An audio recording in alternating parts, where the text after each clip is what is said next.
बिस्मिल्लाहिर्रहमानिर्रहीम। प्यारे बच्चों, कैसे हैं आप लोग। एक और नए मॉड्यूल के साथ आपकी खिदमत में हाजिर। अल्हम्दुलिल्लाह अभी तक हमने अच्छा खासा अल्लाह के करम से कवर किया चीज़ों को, और आपने बड़े बेहतरीन तरीके से हर चीज़ को समझा, परफॉर्म किया, और कुछ बच्चों के क्वेश्चंस आए थे, तो अच्छी बात है। अब हम बात कर रहे हैं डेटा वैलिडेशन के हवाले से। डेटा वैलिडेशन का जो हमारा एरिया है बड़ा ही जबरदस्त एरिया है, और इस एरिया में बेसिकली है क्या, नाम खुद डिफाइन कर रहा है। यानी कहने का मकसद है जो हमारे सेल हैं जिसपे हम एक्सेल पे काम करते हैं, और हर सेल पे हम कोई ना कोई नंबर, टेक्स्ट, कुछ भी लिखते हैं। हम चाहते हैं कि भाई सिर्फ वही टेक्स्ट, वही नंबर लिखा जाए जो हमने अलाउ किया, यानी उसके अलावा और कुछ ना लिखा हुआ है। तो आए जरा देखते हैं क्या क्या रहा है, जरूरत क्यों पड़ती है, स्टेप्स के। सबसे पहले बात करते हैं बॉट की। Data validation is a feature in Excel that allow user to define rules and restriction on the type। जैसे मैंने कहा भाई इस कॉलम में सिर्फ नंबर्स आएंगे, इस कॉलम में सिर्फ डेसिमल नंबर आएंगे, इस कॉलम में सिर्फ टेक्स्ट लिखा जाएगा, इस कॉलम में सिर्फ डेट लिखी जाएगी। और डेट भी कब से कब तक की लिखी जाएगी, 1 सितंबर 2009 से लेकर 30 सितंबर 2009 तक के दरमियान वाली डेट्स लिखी जाएंगी। यानी अगर आपकी डेट 1 अक्टूबर 2009 भी हुई तो भी नहीं लिखी जाएगी। तो लिखा हुआ है in format of data that can be entered into a cell or range of cell, it helps maintain integrity, accuracy and preventing user from entering invalid data। अब मिसाल के तौर पे CNIC लिखना है। अब CNIC के एक पर्टिकुलर नंबर होते हैं और एक फॉर्मेट है। अगर उस फॉर्मेट के अकॉर्डिंग, उस नंबर के अकॉर्डिंग नहीं लिखा तो डेटा पे फेल कर, यानी कि क्या कर देना, मैसेज आ जाएगा भाई आपका डेटा वैलिड नहीं है। ठीक है। जैसे अटेंडेंस मैनेजमेंट है। अब अटेंडेंस मैनेजमेंट में कोई बंदा क्या करता है, संडे के दिन क्लिक करके लिखने की कोशिश करता है, तो फौरन से मैसेज आ जाएगा भाई नहीं, आप नहीं लिख सकते क्योंकि संडे है ये। रीजन क्या है, data validation is essential in audit spreadsheet. देख लो ऑडिटरों, देख लो नीम ऑडिटर्स, देख लो, अभी तक गए नहीं हो ना, इंशाल्लाह जाओगे तो ऑडिटर बन जाओगे। अभी नीम हकीम जैसे होता है ना, वैसे नीम auditor. Spreadsheet to ensure that the data being entered और modify meets pre defined criteria. काम करने से पहले, जैसे मैंने आपको कहा बेटा क्लास में आने से पहले लैपटॉप ले आना, क्लास में आने से पहले रजिस्टर ले आना, ये प्री डिफाइंड क्राइटेरिया होता है। By enforcing data validation rule, auditor can reduce risk of error, inconsistency, inaccuracy in the audit process, thereby improving the reliability and trustworthiness of audit finding। ठीक हो गया। अब ये अप्लाई कैसे करें, स्टेप्स क्या है भाई, ने आपके लिए स्टेप्स भी लिखे हैं। सबसे पहले जाएंगे, सेल को सेलेक्ट करेंगे या सेल की रेंज को सेलेक्ट करेंगे, डेटा के टैब में जाएंगे, डेटा वैलिडेशन पे जाएंगे, वहां पर एक डायलॉग बॉक्स खुलेगा, फिर आप सारे काम करेंगे। क्यों ना बेहतर हो कि इन तमाम थ्योरी वाली बातों पे हम एक दफा सब प्रैक्टिकल करके देखें। तो प्यारे बच्चों जरा अपनी एक्सेल की फाइल खोलें, स्टार्ट करते हैं डेटा वैलिडेशन की प्रैक्टिस। अच्छा तो बच्चों अब डेटा वैलिडेशन की प्रैक्टिस करते हैं। देखें मेरे पास डेटा वैलिडेशन की कितनी किस्में जरा बता देता हूं आपको। एक होल नंबर है, एक टेक्स्ट का लेंथ है, डेट है, ड्रॉप डाउन है, इनपुट एरर है, एरर मैसेज है, स्टॉप, वार्निंग, इंफॉर्मेशन। अब मैं एक काम करता हूँ, सबसे पहले इस पूरे सेल को सेलेक्ट करता हूँ। नंबर 1 यही कहा था ना, स्टेप नंबर 1 क्या है, सेल सेलेक्ट करना, रेंज ऑफ सेल सेलेक्ट करना, डेटा के टैब पे आना। आ गया भाई डेटा वैलिडेशन, ये रहा डेटा वैलिडेशन, ये यहां पर मैंने कर्सर रखा ना, डेटा टूल्स के बिल्कुल ऊपर, यहां क्लिक किया, ये डायलॉग बॉक्स आ गया। अब इस डायलॉग बॉक्स के अंदर बहुत सी चीजें, अलाउ, या कह रहे हैं एनी वैल्यू। मैं कहा एनी वैल्यू नहीं होनी चाहिए, होल नंबर होना चाहिए। होल नंबर आ गया। कहां से कहां तक, मैंने कहा 1 से लेकर 100 तक।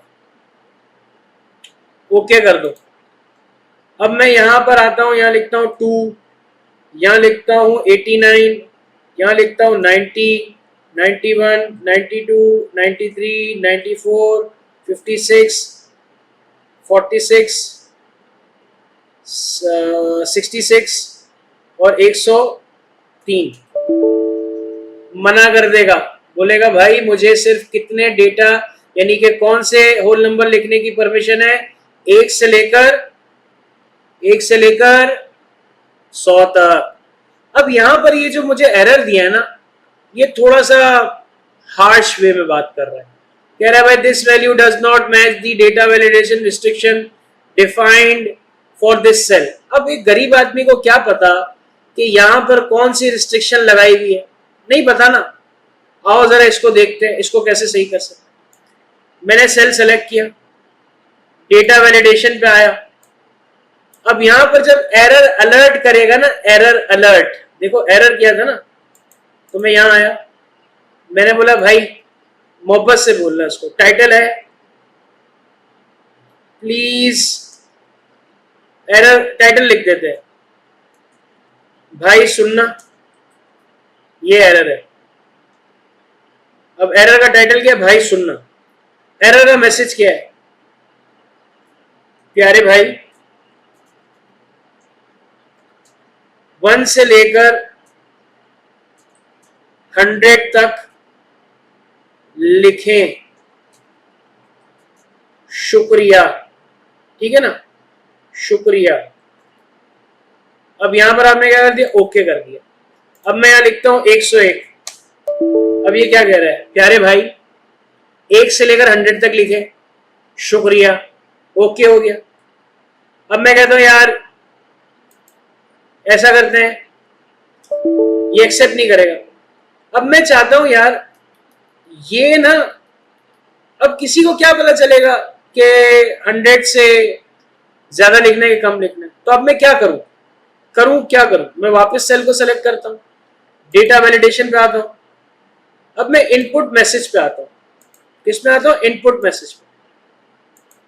और मैं यहां लिख देता हूं, टाइटल छोड़ दो, मैं इनपुट लिख देता हूं, या मैं इसको इस तरह से कर लेता हूं, यहां पर मैं आ गया, यहां आ गया इंफॉर्मेशन। अब मैं यही चीज को यहां कर लेता हूं इस तरीके से। अब मैं यहां आता हूं 101 लिखता हूं पहले, तो इंफॉर्मेशन आ गई, ठीक है, ओके। अब इंफॉर्मेशन में फायदा क्या होगा कि वो मुझे वापस करने का नहीं बोलेगा, इसको चला लेगा। हालांकि मुझे ऐसा नहीं करना, मुझे तो क्या करना था, मुझे बताना था कि जब भी मेरा यूजर लिखने के लिए यहाँ कोई भी सेल को सेलेक्ट करे ना, उसे बता दे, इन्फॉर्म कर दे पहले से। तो मैं क्या करूंगा, इस सेल को सेलेक्ट करूंगा, यहाँ आऊंगा, और मैं इसको तो जो स्टॉप था यहां पर मैं आ जाऊंगा, और मैं कहूंगा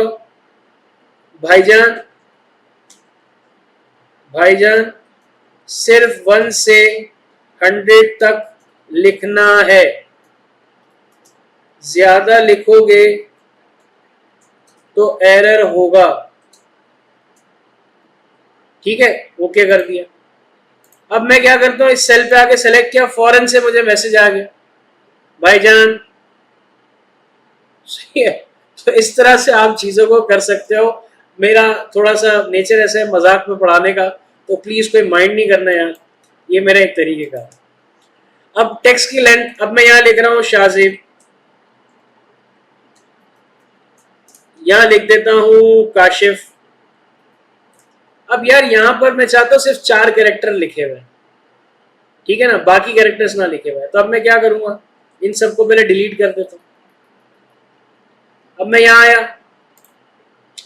डेटा वैलिडेशन पे आया, एनी वैल्यू की जगह मैंने क्या करना है, टेक्स्ट लेंथ, और मैंने 1 से लेकर मैंने यहां कर देना है 4 तक।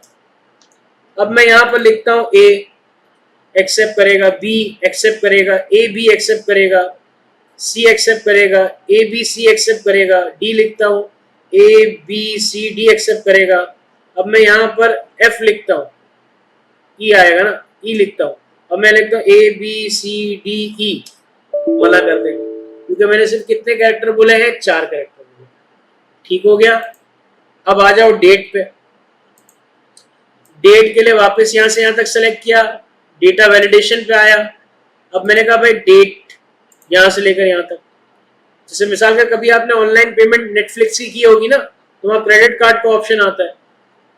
अगर गलती से आपने क्रेडिट कार्ड का जो एक्सपायरी डेट है वो गलत लिख दी, जैसे मिसाल के तौर पे आपने 2 महीने पहले डेबिट कार्ड या क्रेडिट कार्ड बनाया और उसमें ईयर एंड लिखा हुआ है 2030 और आप गलती से लिख देते हो 2003, तो आपको फौरन से मैसेज करता है कि भाई ये डेट अवेलेबल ही नहीं है। तो इसी तरह से कुछ यहाँ पर कर सकते हैं। अब मैं यहाँ पर क्या कर लेता हूँ, यहाँ कर लेता हूँ 01/01/2023, ठीक है। एंड क्या होगा 31/12/2023, ठीक है। ओके कर दिया। अब यहाँ पर मैं 01/02/2024 करूंगा ना, तो ये एक्सेप्ट नहीं करेगा। ये कब तक एक्सेप्ट करेगा, 23 तक। आए जरा देख लेते हैं। 30/11/2023 एक्सेप्ट कर लेगा, 31/12/2023 एक्सेप्ट कर लेगा।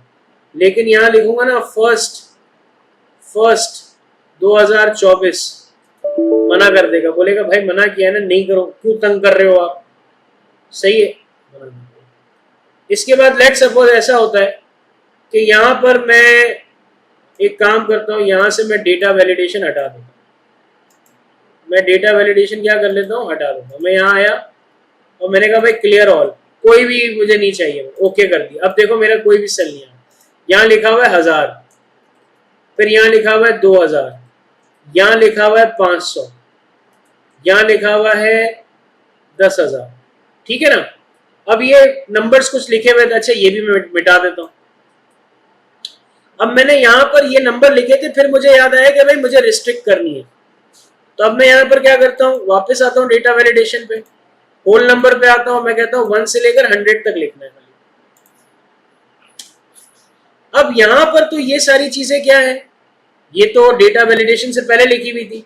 अब मैं इस कॉलम को सेलेक्ट करता हूँ, सारे सेल्स को सेलेक्ट करता हूँ, मैं यहाँ आता हूँ और मैं कहता हूँ भाई कौन सा ऐसा एरिया है, कौन सी ऐसी चीजें हैं जो डेटा वैलिडेशन के अगेंस्ट लिखी है। तो मैंने यहाँ पर क्लियर किया, तो ये मुझे बता दिया भाई इस तमाम सेल की रेंज में ये 4 ऐसे सेल हैं जहां पर आपका डेटा इनवैलिड है, तो लिहाजा आप इस डेटा को यहां से डिलीट कर दोगे और इसकी जगह लिख दोगे 10, तो ये हट जाएगा। इसकी जगह लिख दोगे 1000, ये अब भी रहेगा, लेकिन इसकी जगह अगर 100 लिख दोगे हटा देगा, इसकी जगह 32 लिख दोगे हटा देगा। तो इस तरीके से ये काम हो जाएगा, ठीक है मेरे बच्चों, यहां तक क्लियर है। आए जरा ड्रॉप डाउन बता देता हूँ। एक तरीके का तो ये है, ड्रॉप डाउन क्या होता है, लिस्ट बनाना। जैसे आपने देखा होगा मेल फीमेल लिस्ट बनी हुई है, मिस्टर एंड मिसेस लिस्ट बनी हुई है, सिटीज की लिस्ट बनी हुई होती है, कंट्रीज की लिस्ट बनी होती है। इस तरह मुझे लिस्ट बनानी है, तो मैं यहाँ डेटा वैलिडेशन पे आता हूँ, यहाँ पर आके लिखता हूँ लिस्ट सोर्स। अब मैं यहाँ खुद लिख रहा हूँ इक्वल्स टू जनवरी, एक तरीके का ये है, फरवरी, मार्च, अप्रैल, मई, तो मैं इस तरह से लिख रहा हूँ। क्या लिख दिया मैंने, मई लिखा है, कुछ गलत लिखा है। Name range you specify can not be found. अच्छा जी, यहाँ पर आ जाते हैं, ये आ गया भाई। अब मैं यहाँ पर आता हूँ तो ये ड्रॉप डाउन आ गया, ये देखो ये आ गया। अब इतनी सारी चीजें लिखने की जरूरत क्या है, एक और तरीकेकार भी लिस्ट बनाने का। मैं यहाँ आया,